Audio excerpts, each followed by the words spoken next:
Bom, pessoal, a nossa mensagem de hoje é a mensagem número 22, na palavra e na ação, baseada na Epístola de Paulo aos Colossenses, capítulo 3, versículo 17, onde ele diz assim: "E tudo o que fizerdes, seja em palavra, seja em ação, fazei-o em nome do Senhor Jesus, dando por ele graças a Deus Pai." E Emmanuel comenta: "Dizes-te cristão, declaras-te seguidor de Jesus, afirmas-te cultor do Evangelho." Isso quer dizer que o nome do Senhor se encontra empenhado em tuas mãos. Se buscamos o Cristo, de certo é necessário refleti-lo. É imprescindível, assim, saibamos agir como se lhe fôssemos representantes fiéis no caminho em que estagiamos.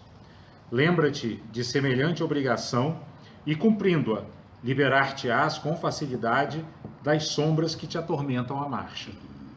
Assevera-nos o apóstolo: "E tudo o que fizerdes, seja em palavra, seja em ação, fazei-o em nome do Senhor Jesus, dando por ele graças a Deus Pai."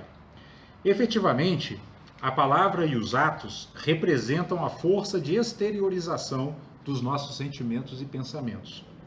O coração inspira o cérebro dirige a existência, a emoção cria a ideia plasma as ações. É preciso, pois, sentir com Jesus para que aprendamos a raciocinar e a servir com ele. Alguém nos sugere a extensão da maledicência nas teias do julgamento precipitado? Há quem nos chame à contemplação das chagas e cicatrizes alheias? Surgem desavenças e mágoas em nosso campo de ação? Usemos a palavra nos moldes do benfeitor sublime, ajudando para o bem de todos entre a bondade e o perdão. Somos tentados ao revide por ofensas inesperadas? Sofremos preterição e calúnia, apodo e perseguição? Padecemos íntimo desencanto ou desgostos e angústias no templo familiar? Usemos a conduta do sublime benfeitor, ajudando para o bem de todos entre o perdão e a bondade. Seja onde for e com quem for, busca o lado luminoso das criaturas, mobilizando o amor puro, a fim de que estejas, em verdade, na companhia do excelso cultivador, purificando a eira do mundo. Não basta declarar a nossa condição de aprendizes do Mestre e dos Mestres. É indispensável estejamos realmente com ele, para com ele colaborar na construção da vida melhor. Bom, essa mensagem, ela traz uma ideia que permeia toda a doutrina espírita, que é a ideia do desafio que nós temos de pôr em prática os ensinamentos evangélicos que a gente estuda. Esse é o nosso grande desafio, porque nossos hábitos, nossas tendências, nossos pensamentos normalmente giram em uma esfera diferente da esfera que é proposta pelo Evangelho, né? Então, superar essas tendências, superar qualquer tendência, é sempre um grande desafio, né? Então, o que está sendo colocado aqui na mensagem de Paulo aos Colossenses, né, que é baseado aqui na epístola dele aos Colossenses, é exatamente isso, né? Ele diz que "E tudo que fizerdes, seja em palavra, seja em ação, fazei-o em nome do Senhor Jesus." O que é fazer em nome do Senhor Jesus? É nós buscarmos sempre estarmos conectados com o plano mais alto. Simplesmente isso, né? Porque em nome do Senhor Jesus não significa que é exatamente uma conexão com a personalidade de Jesus de Nazaré, mas com os ensinamentos que ele nos legou. Porque os ensinamentos que ele nos legou nos conecta com o reino divino que está dentro de nós. Então nós temos um potencial luminoso infinito para ser atualizado, para ser realizado. O trabalho espiritual é exatamente realizá-lo. Ele já está aqui, como uma semente, mas toda semente precisa ser cultivada. E o que a mensagem de hoje está nos dizendo é que esse cultivo é feito como? Através das palavras, da ação e dos pensamentos. Então a gente tem que exercitar os pensamentos sintonizados com a misericórdia, sintonizados com a pureza de coração, sintonizados com o perdão, né? Sintonizados com a bondade, sintonizados com a humildade, sintonizados com o altruísmo, que são as virtudes que abrem as portas para esse tesouro interior que habita em nós. Qual é a chave dessa porta? Essas portas estão trancadas pelas nossas imperfeições. Né? São as nossas imperfeições que obscurecem esse sol que está brilhando dentro de nós, mas está obscurecido por nuvens de imperfeições. Então, o que dissolve essas nuvens de imperfeições, né, é exatamente a nossa prática diária. E onde é que a nossa prática diária se dá? Através dos nossos pensamentos, das nossas palavras e das nossas ações. Vocês lembram que há pouco tempo atrás nós sorteamos uma mensagem que chamava Na Tarefa da Paz, né? E o que dizia essa mensagem? Que a paz, ela é uma responsabilidade de cada um de nós, porque ela começa em nosso interior, né? E aí, não sei se vocês se recordam, a mensagem nos dizia que nós vivemos no seio de uma família, a família vive no seio de uma sociedade, a sociedade representa um país, e os países representam o planeta como um todo.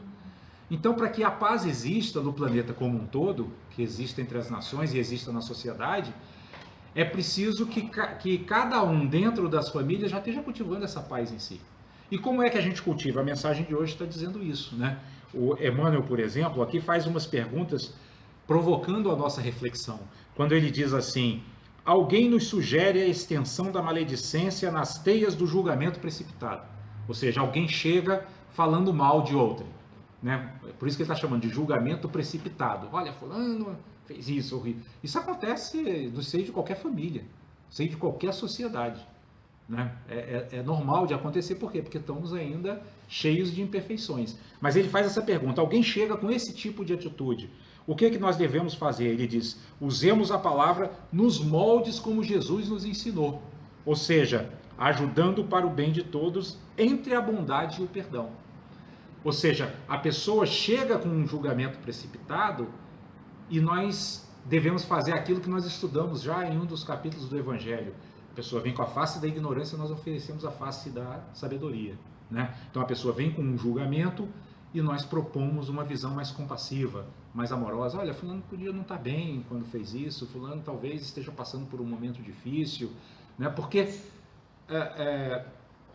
esse tipo de visão, ele abranda o coração daquele que já chegou armado. E o nosso objetivo, como discípulos de Cristo, é desarmar os corações. Não é nem desarmar materialmente de armas, porque se a pessoa estiver desarmada de coração, ela não vai querer nem ter uma arma, ela não vai precisar de uma arma. Ela vai ter um outro modo de ação no mundo, né? A sua arma vai ser o bem, né? A sua arma vai ser a boa palavra, a sua arma vai ser o consolo, né? Vai ser o alívio, né? E então essas propostas aqui que Emmanuel está nos fazendo de reflexão através dessas perguntas, é muito importante que a gente as mantenha em mente, né? Porque qual é a nossa função? É andarmos pelo mundo, porque nós vamos continuar andando pelo mundo.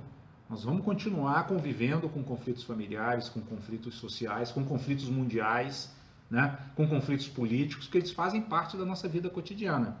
Mas a forma como nós vamos reagir a ele é que aqui está sendo proposta que seja a face da sabedoria, né? Sempre com sabedoria e com compaixão, nunca acirrando ainda mais os julgamentos e os conflitos, mas procurando olhar o lado positivo das situações, ou pelo menos amenizar o lado negativo de qualquer situação, né? Até porque, se a gente olha com olhos de uma espiritualidade mais elevada, nós vamos sempre encontrar aspectos positivos nas situações, porque das maiores dificuldades, muitas vezes, surgem grandes transformações, né? Nós já citamos aqui exemplos de várias pessoas, né, que passaram por tragédias, tragédia de perder o filho, tragédia de sofrer um acidente e ficar tetraplégico, né, e depois da tragédia se tornar uma pessoa melhor, uma pessoa mais completa.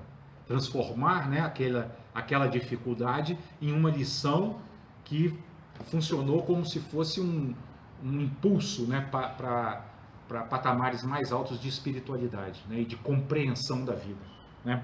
Então, quando Emmanuel nos diz assim: somos tentados ao revide por ofensas inesperadas, isso aqui tem relação direta com o capítulo que nós estamos estudando do Evangelho, que é amai vossos inimigos, né? Então, quando ele faz essa pergunta, somos tentados ao revide por ofensas inesperadas, qual deveria ser a resposta? Usemos a conduta de Jesus, ajudando para o bem de todos entre o perdão e a bondade, ou seja, perdoando o ofensor, retribuindo o mal com o bem, que é um dos tópicos desse capítulo 12 do Evangelho que nós estamos estudando, retribuir o mal com o bem. Ou seja, não se apaga incêndio jogando gasolina, se apaga incêndio jogando água, esfriando, né, a situação, né, amenizando a situação.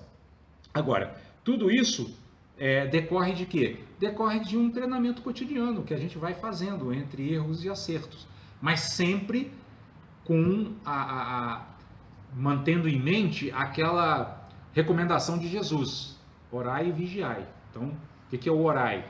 Buscando sempre uma sintonia com o plano superior. E o que é o vigiai?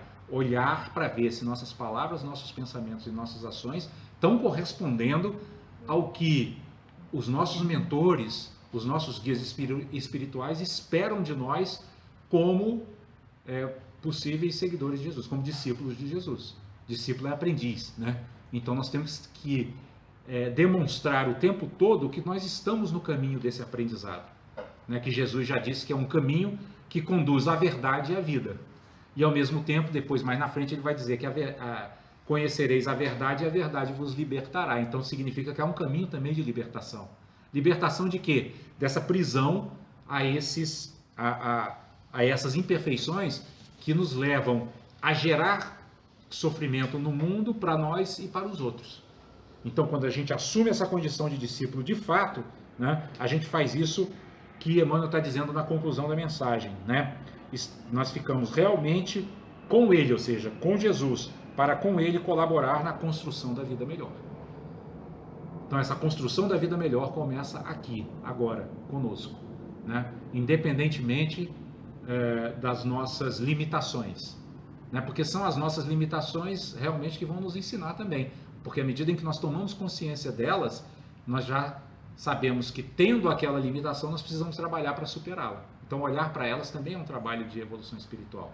E muitas vezes elas vêm à tona no meio do conflito, né? Surge o conflito e eu tenho aquela reação, falo, poxa, eu não reagi conforme tinha me proposto, né? Oferecendo a outra face, né? A face da sabedoria. Mas isso também é um aprendizado, não porque eu posso refletir, tá, não agi dessa forma, por quê? E buscar, então, buscando essas causas, numa outra situação, eu vou procurar fazer melhor. Que é o que a Emmanuel está chamando aqui a construção da vida melhor. Ela começa em nós, começa na nossa mente e no nosso coração.